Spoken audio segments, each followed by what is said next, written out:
हम परदेस में रहने वाले लोग भले ही अपने वतन से दूर हों, लेकिन हमारा दिल हमेशा अपने प्यारे वतन के लिए धड़कता रहता है। और जब हम पाकिस्तान से जुड़ी कोई परेशान कुन ख़बर सुन लेते हैं तो हमारा दिल बहुत ज़्यादा उदास और परेशान हो जाता है। बिस्मिल्लाहिर्रहमानिर्रहीम। अस्सलाम वालेकुम व्यूअर्स, उम्मीद है आप सब खैरियत से होंगे। वीडियो को एंड तक देखिएगा और इसको लाइक, सब्सक्राइब और शेयर करना मत भूलिएगा। और वीडियो के बारे में अपने कीमती ख्यालात का इजहार कमेंट सेक्शन में ज़रूर कीजिएगा। कल रात से ही मेरा दिल बहुत उदास और परेशान हुआ जब मैंने टीवी ऑन किया और बहुत ही परेशान कुन ख़बरें देखी। पाकिस्तान में हंगामी हालात की वजह से मैं सारी रात ना सो सकी और अब सुबह भी जब उठी तो कुछ परेशानी वाली ख़बरें ही आ रही थी।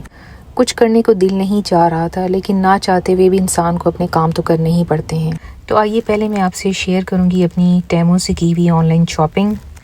इस पैकेट में जो आपको नज़र आ रहे हैं ये डिश वॉशिंग स्पॉन्ज हैं और ये बहुत ज़बरदस्त हैं इस सेंस में कि ये 2 साइडेड बने हुए हैं। इसकी एक साइड जो है वो स्पॉन्ज है जिसके थ्रू आप डिशेस के ऊपर सोप लगाते हैं और दूसरी साइड पे मेटल का स्क्रब है जो कि आपके बर्तनों को बहुत अच्छे से साफ़ करता है। और अगर डिशेस पर ज़्यादा फूड डेब्रीज और ग्रीस लगी हो तो ये बहुत अच्छे से उसकी सफाई कर देता है और ये बर्तनों को स्क्रैच किए बगैर उन्हें चमका देता है। और मैंने 10 वाला पैक लिया है। और इससे जो नेक्स्ट आइटम है ये भी बहुत ज़बरदस्त आइटम है। इसको कहते हैं स्टील वायर क्लॉथ या स्टील वायर स्क्रबर। ये भी 10 का पैक है और ये दोनों चीज़ें मुझे बहुत ही इकनॉमिकल और सस्ती प्राइस पे टेमू से मिली हैं। ये क्लॉथ बहुत ही ज़बरदस्त चीज़ है। इसको ना सिर्फ आप किचन में इस्तेमाल कर सकते हैं बल्कि किचन के अलावा घर की जो सफाई है उसमें भी आप इस्तेमाल कर सकते हैं। ये किसी भी किस्म के जो ज़िद्दी दाग धब्बे होते हैं और या ग्रीस जो होती है उसको बहुत आसानी से साफ़ कर देता है। और इसका सबसे बड़ा फ़ायदा ये है कि ये स्क्रैच नहीं डालता और बहुत आसानी से धुल भी जाता है। जो हमारा आम स्क्रबर होता है स्टील वायर से बना हुआ वो बहुत जल्दी गंदा हो जाता है और उसमें फूड पार्टिकल्स जो हैं वो फंस जाते हैं। तो चले मैं इन दोनों आइटम्स का आपको डेमो देती हूँ और देखते हैं कि इससे बर्तन कैसे धुलते हैं। तो सबसे पहले मैं स्टील की डिश वॉश करके देखती हूँ कि कैसे रिज़ल्ट आते हैं। इस स्टील डिश पर जो है ग्रीस के दाग भी हैं और फूड के दाग भी जो हैं वो नज़र आ रहे हैं आपको। तो पहले मैं स्पंज से इसको डिश वॉशिंग लिक्विड लगाऊंगी और उसके बाद मैं इसको दूसरी साइड से स्क्रब करूंगी। इसको स्क्रब करने से पहले आप मेक श्योर कर लें कि आपने जो सोप है वो अच्छी तरह से डिश पर लगा लिया है। अब आपने स्क्रबर यूज़ करना है और बहुत ज़्यादा ज़ोर से इसके ऊपर स्ट्रोक नहीं लगाने क्योंकि उसकी ज़रूरत ही नहीं है, इसलिए कि ये स्क्रबर इतना अच्छा और पावरफुल है कि बिल्कुल लाइट से स्ट्रोक से ही ये सारे दाग उतार देता है। सारी ग्रीस और सारी जो फूड जो पार्टिकल्स लगे होती हैं डिश के ऊपर वो बड़े आराम से इसको उतार देता है। और आप देखें कि कैसे शीशे की तरह डिश जो है वो चमक रही है और बिल्कुल स्ट्रीकलेस शाइन है। और सबसे अच्छी चीज़ ये है कि किसी किस्म का कोई स्क्रैच आपको डिश पर नज़र नहीं आ रहा। यूजुअली जो हम दूसरा स्क्रबर जो आम रूटीन में इस्तेमाल करते हैं जब हम उससे स्क्रब करते हैं किसी डिश को तो निशान पड़ जाते हैं और हल्की हल्की लाइंस नज़र आती हैं, लेकिन इसके साथ ऐसा नहीं है। अब इसी तरह मैं ये नॉन स्टिक सॉस पैन है इसको भी इसी तरह क्लीन करूँगी। ये भी काफ़ी गंदा हुआ था। इसकी भी साइडों पे काफ़ी जो है वो निशान से पड़े हुए थे और फूड पार्टिकल्स भी लगे हुए थे। तो मैंने इसी तरह इसको दोनों साइडों से यूज़ किया है। तो ये भी मैं अभी आपको वॉश करके दिखाती हूँ कि इसके क्या रिज़ल्ट हैं। ये मेरा फेवरेट सॉस पैन है और सबसे ज़्यादा इस्तेमाल होने वाला सॉस पैन है। इसी में मैं एग बॉईल करती हूँ और इसी में मैं अपने एवरीडे के जो कावे हैं वो तैयार करती हूँ। तो ये अक्सर ऐसा होता है कि रात तक ये काफ़ी गंदा हो जाता है। तो घर में आम यूज़ होने वाला जो स्क्रबर है वो मैं नॉन स्टिक के ऊपर यूज़ करते हुए डरती हूँ क्योंकि उसको हल्का सा भी यूज़ करें तो वो स्क्रैच डाल देता है और आपकी जो कोटिंग है वो सारी ख़राब हो जाती है। लेकिन इसको मैंने यूज़ करके देखा है कि इसके साथ ऐसा बिल्कुल भी महसूस नहीं हुआ। आप देखें कि बिल्कुल उसने बड़ी अच्छी तरीके से पैन को साफ़ कर दिया है और ये भी चमक रहा है। और सबसे अच्छी बात ये है कि इसने किसी किस्म का कोई डैमेज नहीं किया। जो नॉन स्टिक कोटिंग है वो एज इट इज़ है और कोई स्क्रैच के निशान जो है वो नज़र नहीं आ रहे। और इस कप के लिए मैं स्टील वायर क्लॉथ जो है वो यूज़ करूँगी क्योंकि ये जो कप हैं जिसमें हम चाय या कॉफ़ी पीते हैं उसमें चाय या कॉफ़ी के बहुत बुरे से निशान पड़ जाते हैं जो कि आम तौर पर जो है वो धुलने से उतरते नहीं हैं। तो ये आप देख सकते हैं कि मैंने ये क्लॉथ बहुत हल्के से जो है स्ट्रोक के साथ यूज़ किया है। बिल्कुल भी कोई मैंने ज़ोर नहीं लगाया और ना ही बहुत ज़्यादा मैंने इसको स्क्रब किया है। लेकिन आप देखें कि इसने कप को बिल्कुल साफ़ कर दिया है और किसी भी किस्म के इसमें चाय या कॉफ़ी के कोई ब्राउन कलर के स्टेन्स नज़र नहीं आ रहे। तो मैंने तो इन दोनों आइटम्स को कर दिया है पास।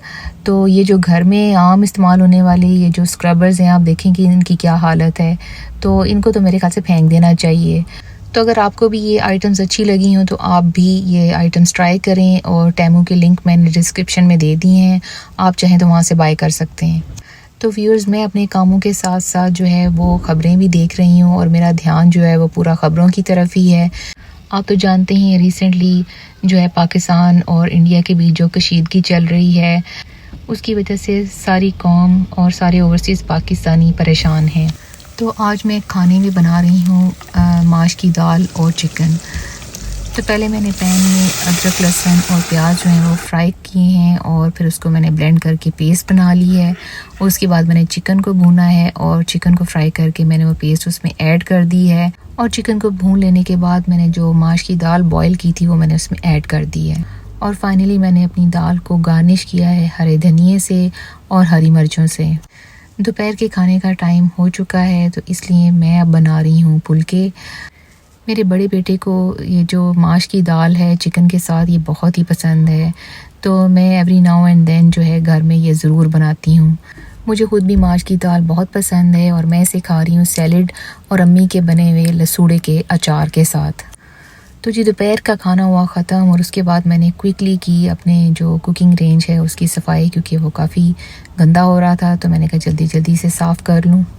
किचन का काम निपटाने के बाद मेरा हुआ चाय का टाइम और फिर मैंने पी चाय और साथ साथ मैं पाकिस्तानी न्यूज़ भी सुन रही थी, जो कि कुछ परेशानी वाली और कुछ बहुत खुशी की ख़बरें भी आ रही थी। तो असर की नमाज़ का टाइम था, मैंने जाए नमाज़ पे खड़े होकर अपने मुल्क के लिए दुआ की। तो फिर मैं बच्चों को लेके मस्जिद आ गई क्योंकि उनका कुरान लेसन था। न्यूज़ सुनकर दिल को कुछ इत्मीनान हुआ क्योंकि पाकिस्तान के ऊपर जो अटैक किया गया था, पाकिस्तान ने बहुत ही समझदारी से उसका जवाब दिया और कामयाबी से अपना मिशन कंप्लीट किया। तो व्यूअर्स, मैं आई हूँ यहाँ पार्क में अपनी इवनिंग वॉक के लिए। तो थोड़ी सी इस बारे में बात करते हैं कि अगर इस तरह की एमरजेंसी के या जंग के हालात आप पर मुसल्लत हो जाएं तो आपने अपने आप को किस तरह तैयार करना है। तो नंबर 1 पे है वाटर, यानी आपने जो पानी है उसको स्टोर कर लेना है जितना आप कर सकते हैं। नंबर 2 पे है पेरिशेबल फूड, यानी ऐसी फूड जो ज़्यादा देर तक इस्तेमाल हो सके और ख़राब भी ना हो, जैसे कि कैन फूड है या ड्राई फ्रूट्स हैं या ऐसे फल फ्रूट जो कि ज़्यादा देर तक सही रह सकते हैं, जैसे खजूरें हैं, नट्स हैं और इवन आप मीट भी ड्राई करके रख सकते हैं।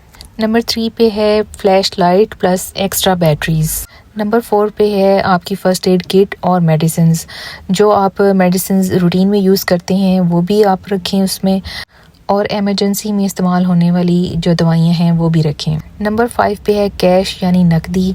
नंबर 6 पे है पावर बैंक, जिससे आप अपने मोबाइल फ़ोन वगैरह जो हैं वो चार्ज कर सकें। नंबर 7 पे है आपका आईडी कार्ड और आपके ज़रूरी डॉक्यूमेंट्स। नंबर 8 पे है रेडियो, क्योंकि रेडियो की भी आपको बहुत ज़रूरत पड़ सकती है। नंबर 9 है जी list of emergency contact numbers. Number 10 पे है एसेंशियल क्लॉथ्स एंड ब्लैंकेट्स। तो ये वो 10 बेसिक चीज़ें हैं कि जो किसी भी हंगामी सूरत हाल में या जंग के दौरान जो है वो आपके पास होनी चाहिए। दुनिया की बदलती हुई सूरत हाल तो आप देख ही रहे हैं, हर जगह जंग के ख़तरात जो हैं वो मंडला रहे हैं। तो ऐसे में हमें हर तरह की सिचुएशन के लिए अपने आप को तैयार रखना चाहिए। वैसे तो जंग किसी भी मसले का हल नहीं होता और हर समझदार इंसान यही चाहता है कि जंग की बजाय अमन का रास्ता इख्तियार किया जाए, लेकिन बाज़ों का जंग नागुज़ीर हो जाती है। तो शुक्र है जब मैं घर वापस पहुंची वॉक करके तो न्यूज़ आ रही थी कि सीज़ फायर हो चुका है। तो दिल को एक खुशी भी हुई और इत्मीनान भी हुआ कि शुक्र है मेरा प्यारा मुल्क भी महफूज है और मेरे मुल्क के लोग भी महफूज हैं। तो मेरी अल्लाह ताला से बस यही दुआ है कि अल्लाह ताला मेरे मुल्क को और मेरे मुल्क के लोगों को हर तरह से, हर आफत से, हर बला से और जंग से महफूज रखे, और हमारी प्यारी और अज़ीज़ फैमिलीज़ और हमारे रिश्तेदार, अल्लाह ताला उन सब को अपनी हिफ्ज़ व अमान में रखे। आमीन। तो व्यूज़ मैं इस वक्त ले रही हूँ अपने इवनिंग के स्नैक्स, और इवनिंग स्नैक्स में मैं ले रही हूँ फ्रूट्स के साथ योगर्ट। और इसके बाद मैं बनाऊँगी अपना वेट लॉस कहवा, और कहवे में मैं डाल रही हूँ थोड़ा सा ज़ीरा, कलवंजी और सौंफ और हल्दी, काली मिर्च और एक लौंग और एक चुटकी अजवाइन, और इसको पानी में डालकर थोड़ी देर के लिए बॉईल करेंगे। फिर इसको लगाएंगे दम, और फिर मैं इसको कप में डालकर थोड़ा सा लेमन ऐड करूँगी और इसको पीऊँगी। वीडियो को लाइक और सब्सक्राइब ज़रूर कीजिएगा और अपनी दुआओं में याद रखिएगा। फिर मिलेंगे इंशाल्लाह। ओके जी, अल्लाह हाफ़िज़।